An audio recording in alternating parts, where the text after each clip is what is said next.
à la Croatie. Sincèrement, c'est une très belle équipe. Elle mérite la troisième place. يستحقون المركز C'est une équipe qui a الثالث. beaucoup d'expérience. Et aujourd'hui, هو منتخب لديه خبرة كبيرة، ورأينا مرة أخرى الفارق وكيف تمكنوا من إدارة المباراة والحصول على المركز الثالث، خاصة في الشوط الأول حيث سيطروا وقمنا بأخطاء كثيرة وكان هنالك تعب وإرهاق. كنا نعلم في الشوط الثاني أننا تحسنا، أتيحت لنا العديد من الفرص، ولكن عرفوا كيف يحتفظون بالنتيجة. نشعر بخيبة أمل، وغدا عندما نستفيق سندرك ما الذي حصل. كانت العتبة أو الدرجة عالية حتى نكمل هذه الدورة، لم نكن جاهزين 100%. وأهني الشباب لأننا في بعض الأحيان نشعر خيبة أمل، ولكنهم قاتلوا لآخر دقيقة وقدموا كل شيء، وهي صورة ناصعة لكرة قدمنا. Can we get the microphone here, please? First, I'll come to you, sir. Radio France Internationale, je voudrais juste savoir si... أريد أن أعرف إن كان الوقت مبكرا، هل تبقى بذهنك صورة معينة من هذه الدورة؟ لدينا العديد من الصور، خاصة الانتصارات التي أحرزناها والشعب المغربي الذي خرج فرحا إلى الشوارع، وكذلك جلالة الملك عندما خرج للمشاركة في الاحتفاء بالانتصار مع الشعب، وذلك ما يظهر أنه كان لنا تأثير رائع، وأننا تمكنا من أن نتجمع كلنا طيلة شهر. تلك هي الصورة التي تبقى في ذهني من كأس العالم.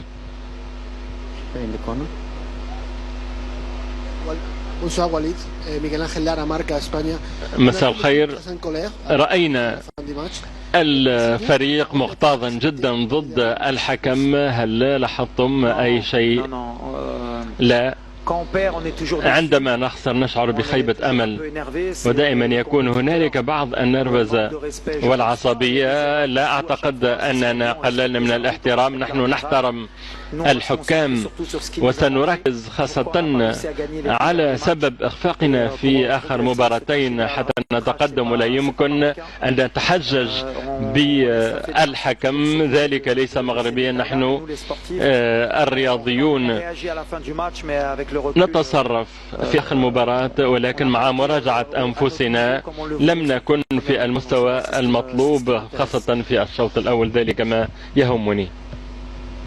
At the back there, yes. And after that we go to the virtual stadium. There is a question from virtual stadium. Here, over there. Fernando Callas from Reuters. I would like to ask you. أريد أن أسألك بخصوص أثر هذه المشاركة المغربية على كرة القدم الإفريقية، خاصة وأن كل الفرق الإفريقية تتمكن من الترشح للدور اللاحق. إذا ما هو أثركم على الكرة الإفريقية عموما؟ حسنا، أعتقد أنه بعد النهائي سنقوم بالإحصاء النتائج. نحن لعبنا فقط ضد منتخبات كبيرة، وذلك سيكسبنا خبرة كبيرة وتجعلنا نتقدم أعواما كثيرة. ووصلنا مع آخر ثلاثة وصلوا إلى آخر هذه المنافسة: بلجيكا، البرتغال، إسبانيا، كندا. إذا أعتقد أننا أظهرنا وجها جيدا لإفريقيا، وأن العمل يؤتي أكله، وعلينا كذلك أن نستفيد مثل ما استفدنا من مباراة غانا في الربع النهائي لكأس إفريقيا، وذلك ربما يجعلنا إن شاء الله نحلم بالفوز بكأس العالم الآن ذلك سيضع ضغطا أكبر على كاهلنا، وذلك سيحفز كذلك كل المنتخبات الأفريقية ليقدموا أفضل مما قدمناه. والأمم الأفريقية تحب كرة القدم، والمغرب أظهرت بأننا لسنا بعيدين لأننا خسرنا المباريات على تفاصيل صغيرة، والفرق بين الدول الأوروبية والإفريقية قد تقلص واضمحل وأصبحت الأمور تلعب على تفاصيل صغيرة. ذلك ما سيساعد كرة القدم الإفريقية.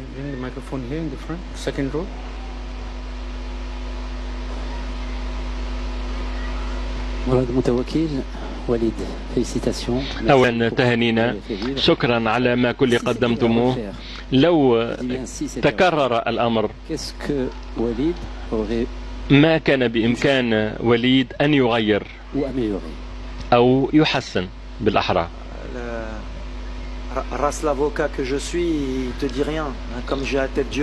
إذن بما أنني دماغي صلبة لن أتراجع. لقد كان لدينا في بداية هذه الدورة 0.01% من إمكانيات الفوز بكأس العالم. وصلنا المربع الأخير من كأس العالم ولعبنا فقط ضد كبيرة، وأنا كمغربي وأنا الشعب المغربي الذي أعرفه.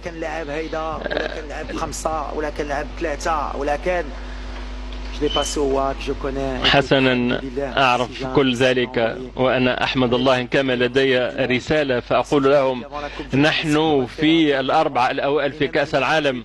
وحتى لو سألت أيا قبل هذه الدورة لن يؤكد لك أننا سنقاتل بهذه الأسلحة ونصل إلى المركز الرابع. كنا نحلم فقط بتجاوز الدور الأول، والآن وصلنا مرفوعي الرأس. وفي 2026 إذا ما كنت في كأس العالم ربما قد يكون لدي خبرة وقد نغير الأمور، وربما في 2026 سندرك ما الذي قدمناه في 2022. ليس لدي ما ألومه على اللاعبين، أعتقد أنهم بللوا بالعرق القميص ونضلوا من أجل وطنهم. اليوم هنالك أقوى منا، فرنسا أقوى منا، كرواتيا هي أقوى منا، ليست أقوى منا بالتحديد، ولكن علينا أن نقبل بهذا الفرق وأن نعمل حتى نتجاوز هذه الأمم. وذلك ما نعمل عليه في المغرب منذ 10 سنوات، وأظهرنا أننا لسنا بعيدين عن هذا الهدف. ليس لدي ما أغيره. سنأخذ آخر سؤالين. Daniel, from the Telebroadcasting Corporation. I'll ask in English. سأسألك باللغة الإنجليزية. إذا